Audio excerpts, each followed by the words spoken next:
Can you be a Christian and a biker?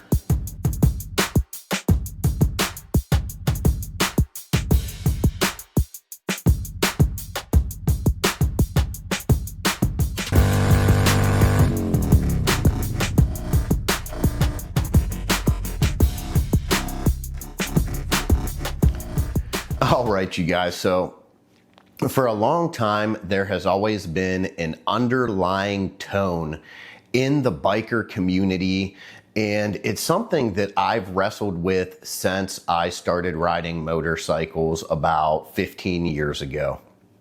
Now, when I say riding motorcycles, it kind of turned into a lifestyle. It was something that I chose to do, something that I put a lot of passion and effort into. It's not really something that you can do halfway. You have to really put a lot of effort and energy into it if you're going to live the lifestyle. You're gonna ride a lot of times, get caught in a lot of bad weather. So when I started diving into the motorcycle culture, something that I found that kind of threw me off was the amount of satanic imagery that was in the motorcycle culture. Now, when I say that, every single bike meet that I went to, all of the shirts were like pentagrams, 666, big devil heads, it was a lot of that kind of like metal culture, I guess you could say. And I grew up skateboarding, I grew up riding BMX. So a lot of the time I was used to it, and it kind of just seemed like that was the imagery. I asked a couple old time bikers why there was so much satanic imagery and kind of like evilness to the motorcycle culture. I just didn't really understand it. And they told me that it kind of goes back to when like the first 1% clubs came about, and motorcycle riders in general felt like they were on the fringes of society. They were the outcasts of society, which is absolutely true. When I ride motorcycles, a lot of people that don't ride motorcycles, that are in cars, get mad if you park in a parking spot close to a building. They get mad if you park in the hash mark lines in the parking lot. So you never win. There's always a reason for somebody to get mad or upset when they see a motorcyclist, or they see somebody on a motorcycle and they don't understand it, or they don't like it. They know someone who wrecked on a bike. But that's neither here nor there. What I really wanted to talk about was the fact that in our society, in modern society, it is actually the Christians that are on the fringes of society. Now, I say that because attendance in churches is down. It's very low. When you go in the churches, most of those pews 20 years ago, 30 years ago, used to be completely full on Sunday. Now, when you go in there, half of the time, maybe only a quarter or a third of the church seating is actually taken up. People are not going to conventional churches anymore. It seems like the desire to go to church, to be a member of the Christian community, is falling to the wayside. Now, in modern times, I have seen, even just recently, that if you're a liberal, if you're on that fringe category, which you consider yourself kind of an outcast of society, you feel as if you are being targeted and put down by Christians a lot. And I understand that. Christians follow a set of rules in life. We follow a guideline that is set out for us in the Bible. I try to do the best thing for all people, but yes, we do have a certain set of beliefs that if you do certain things, that they are considered sins.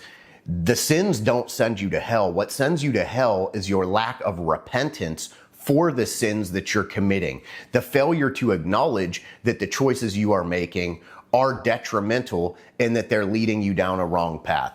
So that's one thing I wanted to clear up and get out of the way. I never condemn anyone. I will never tell you you're going to hell for your beliefs or for what you choose to do.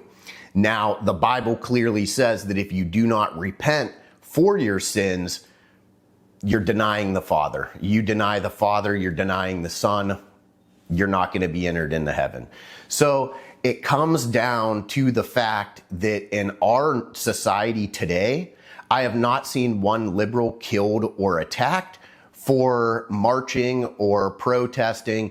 If you go to a pride rally, that people are not going out there and attacking and beating people at pride rallies. That may have happened at the very beginning when that offset of society was gaining traction. It does not happen anymore. But what I am seeing now is Charlie Kirk getting assassinated, shootings at schools. The last couple shootings have been done by people in that category. So I feel that right now in our society, the real fringe group is the Christians. There's a lot of Christian motorcycle groups that are out there ministering to people, that are out there giving them the truth, that are out there trying to open the door to get people from the outside fringes back into the churches.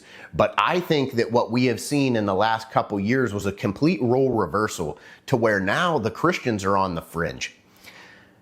If I make fun of somebody in the LGBTQ community, if I make fun of somebody who is a liberal, I can get targeted, shut down. It's considered hate speech.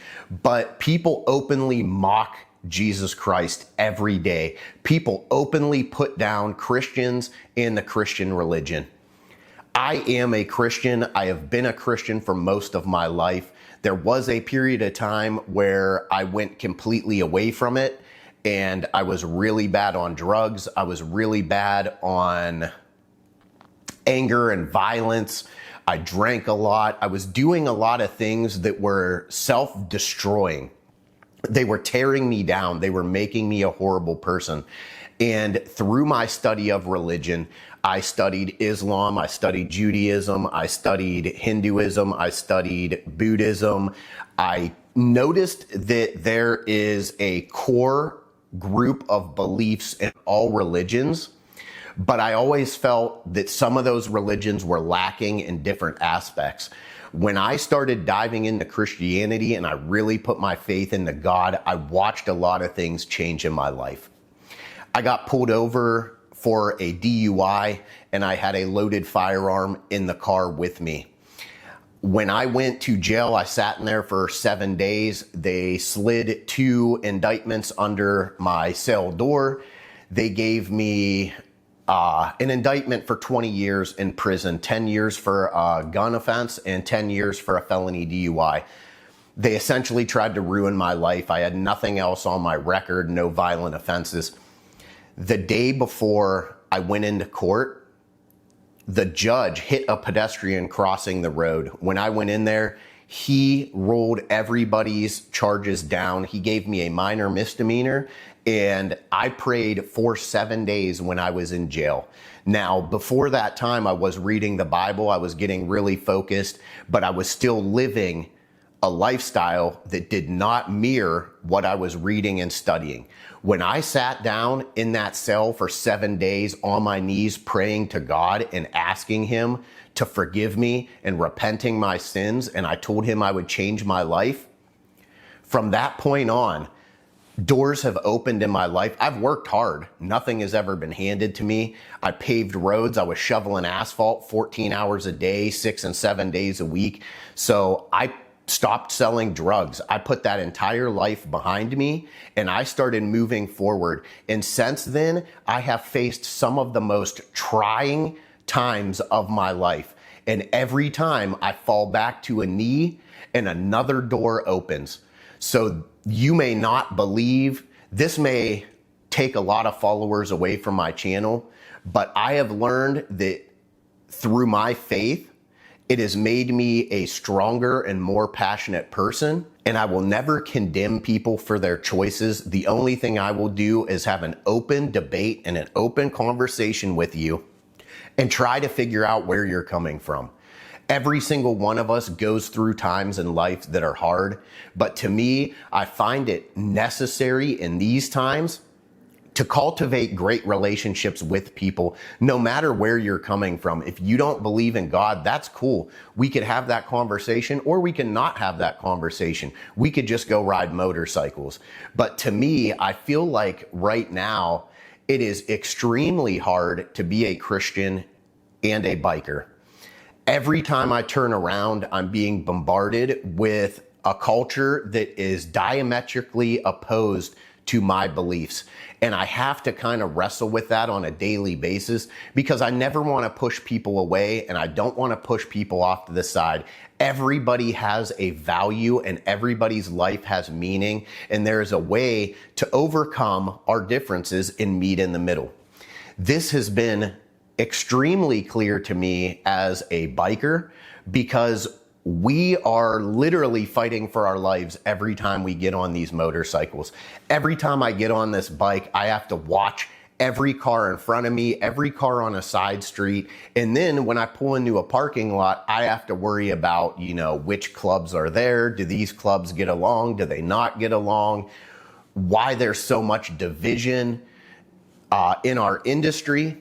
I know that there's been a huge movement for conservatism, especially with Harley riders. They've seen this big woke agenda coming from Harley, and it's turning a lot of people off.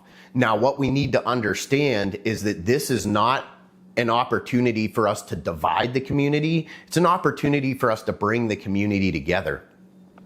Find out why these people are riding motorcycles. Find out what passion is underlying that pulls them to want to ride these motorcycles and feel and experience the freedom that comes along with riding a motorcycle. Build a community and a foundation around that, and from there, branch off to have your conversations. The worst thing that you could do in our society is to be closed-minded and to shut other people off, to not allow them to speak their piece. Because I'm telling you, the more you let somebody talk, the more you're going to find out what drives them, and the more you're going to be able to find a bond, something that you guys share in common that could bring you guys together.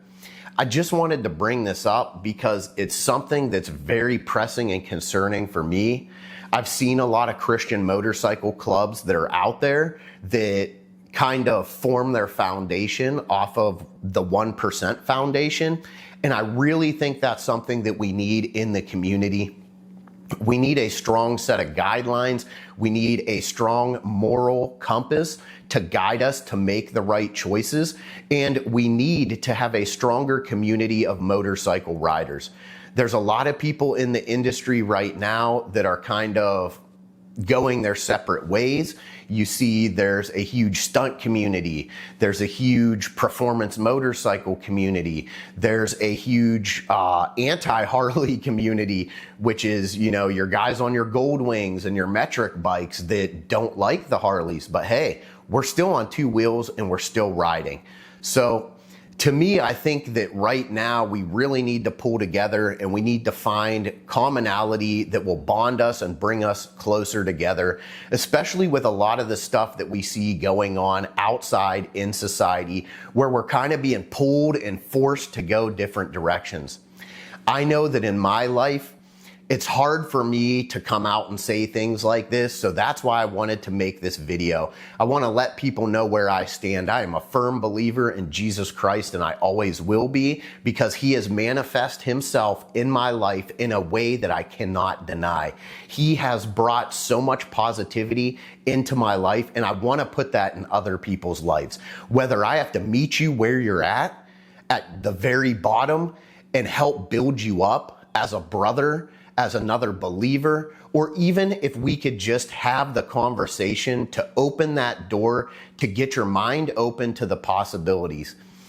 It's crazy to me that in a culture such as the one we're in now, wickedness and evilness is everywhere. And if you believe in the devil and you're wearing a shirt that has a pentagram or a 666 on it, that means you believe in God and Jesus Christ. There cannot be a devil without God. There cannot be a devil without Jesus Christ. So it's just something for you to think about. Every time you put that shirt on that has a pentagram on it, you're actually a Christian. You're just on the opposite side right now. So I don't know if that makes sense to you. If it doesn't, shoot me a DM or a message, because I would love to explain that to you. I just talked to somebody that I work with. They believe in demons and they believe in like the evilness in society. But in order for you to believe in that, there has to be an opposite side to that coin, and that is God. Whether you believe in Jesus or you just believe in a different God, there's something out there that balances that evil. So every time you see 666 on something, I understand. I was that kid who always rooted for the Cobra. Like I always rooted against G.I. Joe. I rooted against the Ninja Turtles. I liked the Foot Clan. I thought that they had all the style, you know? When you watch the first Ninja Turtles movie, those guys were out there in the arcade and they were skateboarding and, you know, listening to loud music and breakdancing. That was what I wanted to be a part of. It looked fun. It looked great. But you have to see that that's the opposite side of the coin. And regardless of how you feel about it, just like in politics today, no matter what you think, if you're fighting for the side that you think is going to gain power, when they gain power, they're going to forget about you, because the only people that benefit in politics are the people that are at the very top level, that have money invested and that are getting something out of it. The same thing goes with Satanism, and the same thing goes with the modern church. I'm not telling you to go out and join one of these mega churches, because I'm diametrically opposed to the mega church. When you start actually reading the Bible and you see what Christianity is about, it's about being an outlaw. It's about going against society.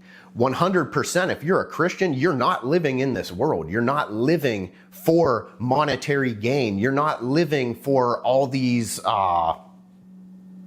fleshly benefits. You're not living for the lust. You're not living for material possessions. You're really not. You're looking forward to what is beyond that, and you're trying to help build everybody around you to get to the same level. You're not trying to tear people down. You're trying to build them up. And that's what we need in this world. Everybody can go tooth and nail to fight to claw to the top, but every dog is going to shred themselves to pieces. You're never going to have a community. And that's how we win this fight in this world, whether it's politics, religion, it's numbers, it's power in number, it's strength in numbers. And the only way that we could do that is to build a society that bonds together, that forms a community, strives together to do the right thing, to build each other up, to have that huge following of people, to where when somebody tries to come at you and oppress you and put you down, you have the numbers, you have the strength, and you have the ability to move forward, because you have the motivation and you have a moral guideline to move forward. That's why I like the 1% clubs so much, because they're so rigid, they're so grounded, they have a foundation that sets these people that may be complete polar opposites in life. It pulls them together and it makes them stronger through numbers, through unity. That's what we need. So I don't know if this has much to do with motorcycles, but I had to get this off my chest because it's really been pulling at me lately. Let me know how you guys feel down below. Have a great day.